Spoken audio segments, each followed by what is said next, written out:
Panna cotta. Deux mots qui sont un véritable cauchemar en cuisine pour certains et un plaisir gourmand pour d'autres. Aujourd'hui, nous allons voir ensemble comment faire notre recette de panna cotta facilement au Thermomix. C'est 10 minutes de temps de préparation, 4 heures au frigo le temps que ça prenne. Et vous verrez qu'il n'y a pas plus simple comme dessert pour pouvoir épater vos invités. Bonjour à tous, vous êtes avec Amine et aujourd'hui, recette du panna cotta. Avant d'aller plus loin, une majeure partie des gens qui suivent les vidéos, qui regardent mes vidéos, que ce soit sur ma chaîne, sur ma page Facebook ou sur la chaîne YouTube qui elle est famélique, ce ne sont pas des abonnés, ce sont des gens de passage. Alors premièrement, je vous invite à vous cliquer, à vous abonner ou à suivre la page, ça dépend d'où est-ce que vous voyez, Facebook ou YouTube. Ça c'est le premier point. Le deuxième point, si vous êtes intéressé par le Thermomix TM7 et que vous souhaitez avoir une démonstration à domicile ou à distance, c'est faisable. Vous avez mon lien Calendly qui est dans le descriptif de la vidéo. Si vous êtes intéressé par l'achat d'un Thermomix TM6, vous avez aussi le lien de ma boutique sur ma page Facebook, donc la page Pixel à croquer, mais également sur la page de la chaîne YouTube. Et vous le trouverez certainement aussi dans le descriptif de la vidéo. Ceci étant dit, passons aux choses sérieuses, la recette du panna cotta. Les ingrédients de la panna cotta, vous allez voir, ça ne demande pas 400 000 ingrédients, ça vous demande 100 g de lait entier. Donc le lait entier, c'est du lait qui a au minimum 3,25% de matière grasse. Cela vous demande également 200 g de yaourt grec, donc j'ai pris, tout comme le lait, j'ai pris du yaourt sans lactose. Ça vous demande 60 g de sucre, donc j'ai déjà préparé, vous me connaissez, j'ai préparé mon sucre en poudre là-dedans. Ça vous demande également 1,5 cuillère à café de concentré de vanille, 250 g de crème 35%, donc là voilà. Ça vous demande également 6 feuilles de gélatine trempées au préalable. Donc mes feuilles de gélatine sont ici. Je les ai achetées en ligne et je vais les mettre à tremper dans de l'eau froide. Ensuite, il faudra les égoutter. 600 g de mangue coupées en tranches. Donc j'ai déjà... c'est pas facile de découper les mangues, merci fiston. Donc voici, j'adore l'odeur de la mangue. Voici les mangues déjà découpées en tranches, en quartier. Et enfin 50 g de sucre que nous allons utiliser en deuxième phase et aussi 40 g de jus de citron. Vous voyez, les ingrédients, il n'y en a pas 400 000 et ensemble commençons la recette de la préparation de notre panna cotta, pardon. Alors la première étape, ça me demande de verser 100 g de lait entier dans le bol. Oui. Je sais, pour les amateurs de MKSA, les liquides sont pesés en principe en millilitres et en centilitres, pas en grammes, mais qu'est-ce que vous voulez? J'appuie sur Tar pour remettre à 0, et je vais verser mes 100 grammes en essayant de ne pas dépasser la dose prescrite. Ouch, 109 grammes. Personne ne va se jeter sous un train pour ça. 250 g de crème 35 mg. Vous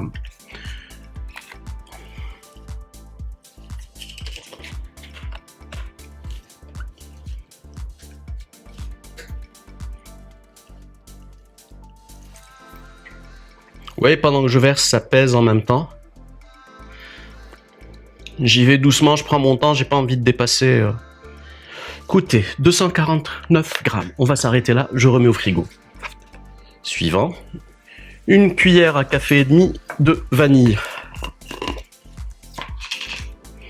Donc quand ça vous dit 1 cuillère à café et demi, c'est pas la peine de la remplir bombée machin, donc c'est vraiment 1 cuillère à café et demi comme ça. Donc j'en mets une et j'en rajoute une demi. Vu que j'adore la vanille, ça va pas faire de mal si j'en mets un peu plus.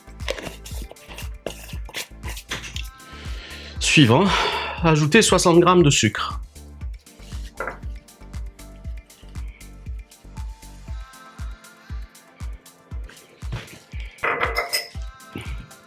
C'est fait.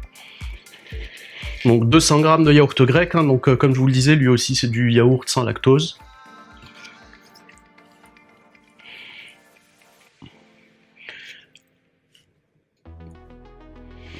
« 6 minutes, 80 degrés, vitesse 3,5. Donc on va poser le tout. Ah oui, vous pouvez, si vous le voulez, pour donner un petit goût supplémentaire, rajouter un arôme différent. Donc moi je vais mettre quelques gouttes de pistache. Voilà, ça va donner quelque chose de plus exotique. Donc je ferme.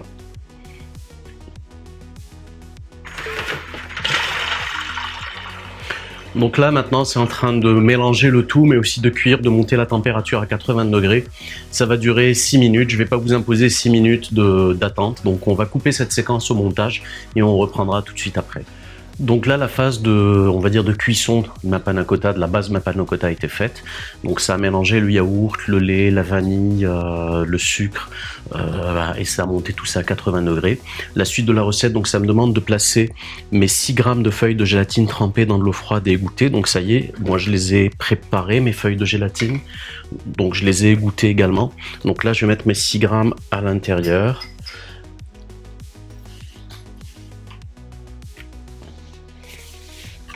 Donc là maintenant, après avoir mis mes feuilles de gélatine, ça me demande de fermer, de mixer à vitesse pendant 15 secondes à vitesse 3,5. Donc je ferme et on presse play.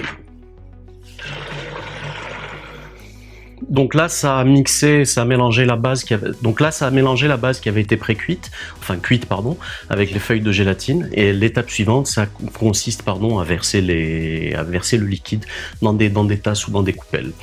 Alors, il faut verser dans des tasses transparentes, les laisser au réfrigérateur. Et ce qu'on va faire, c'est qu'en les mettant dans le réfrigérateur, je vais les incliner pour que le liquide prenne avec une certaine inclinaison, quoi. Ça va être un peu plus esthétique. Dépendamment de la taille de vos tasses, vous pourrez remplir 5 à 6 tasses. Moi, ça fait 5 tasses parce qu'elles sont un peu plus larges. Donc là, vraiment, quand je vais les mettre dans le frigidaire, dans le réfrigérateur, je vais les incliner comme ça pour que le liquide prenne penché. Donc là, ce que j'ai fait, vous avez vu, j'ai versé la base de ma panna cotta dans les tasses transparentes. Ensuite, j'ai posé les tasses transparentes dans le réfrigérateur. Je les ai inclinées en mettant des cales en sopalin en dessous. J'espère que ça va tenir. Ça va me permettre d'avoir un plat incliné quand j'ai finalisé ma recette. Donc on passe à la deuxième étape, celle de la préparation du coulis ou de la crème de mangue. Donc pour le coulis de mangue, suivant. Verser 600 g de mangue découpée en quartiers dans le bol. J'ai même pas besoin de laver le bol parce que ça va venir parfumer la mangue.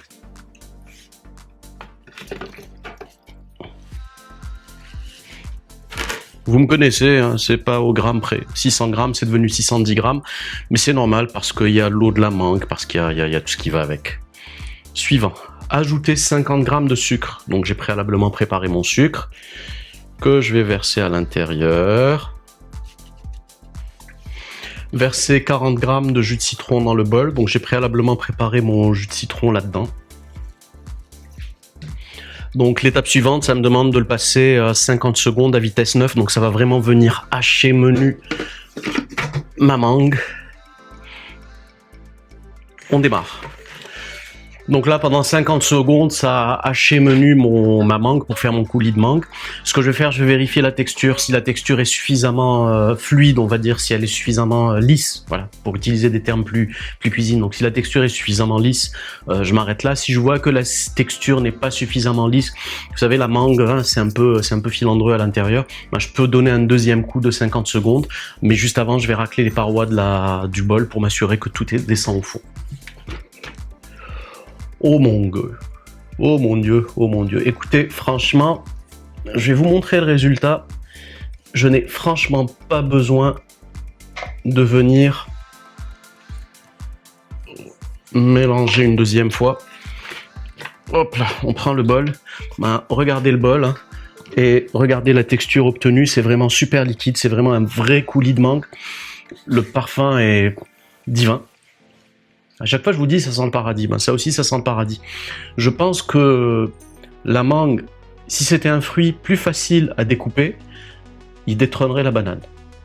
Et moins cher aussi. Mais il faut isoler le noyau, le gros pépin qui est au milieu, le gros noyau qui est au milieu. Je me perds. 4. Allez, que dire? 10 minutes de temps de préparation. Même pas. En réalité, on compte ça en dessous de 10 minutes. 4 heures dans le frigo, donc pendant ces 4 heures, vous ne faites rien. Après, vous retirez vos tasses du réfrigérateur. Moi, comme je vous l'ai dit, je les ai inclinées pour avoir une petite forme géométrique. Vous rajoutez le coulis de mangue. Moi, il est là, il est prêt. Je vais le mettre dans une boîte et le réserver au frais. Et puis, ça vous fait un délicieux et gourmand dessert pour vous, pour vous et vos amis si vous recevez du monde. Que dire de plus? Bah écoutez, on atteint la fin de cette vidéo. Abonnez-vous à la chaîne, suivez la page, partagez la page, partagez la vidéo. Si vous êtes intéressé par le Thermomix TM7, vous avez un lien quelque part en haut ou en bas dans le descriptif de la vidéo pour pouvoir booker un rendez-vous, une démonstration. Donc c'est un lien Calendly. Je peux vous faire une démonstration en présentiel au Québec si c'est pas trop loin de chez moi. Sinon, ça peut se faire via Zoom. Si vous êtes intéressé par le Thermomix TM7 directement, vous avez également le lien de ma boutique sur la page. Vous pouvez l'acheter. En l'achetant en passant par le lien d'un conseiller ou d'un ambassadeur, cela vous fait sauver les frais de transport. On parle d'une soixantaine de dollars. Je me trompais quand je disais près de 200 dollars, je crois. Je sais plus si j'ai dit ça, mais c'est une soixantaine de dollars. Écoutez, ça fait beaucoup d'ingrédients pour cuisiner encore beaucoup plus avec votre Thermomix TM7. Écoutez, que dire de plus? Sinon, joyeux temps des fêtes. Amusez-vous bien, reposez-vous bien. Prenez soin de vous et prenez soin de ceux qui prennent soin de vous. Et à la prochaine vidéo. Ciao. Ah ouais, j'oubliais. Je vous partagerai la photo à la fin de la vidéo de la tasse de panna cotta, à quoi ça ressemble. Oh, ciao. 4 heures d'attente qui valaient le coup. Franchement, une délicieuse panna cotta gourmande qui va venir égayer vos desserts. Comme moi, vous pouvez y rajouter un petit fruit rouge au-dessus, histoire de rajouter une touche de gourmandise. Et bonne dégustation.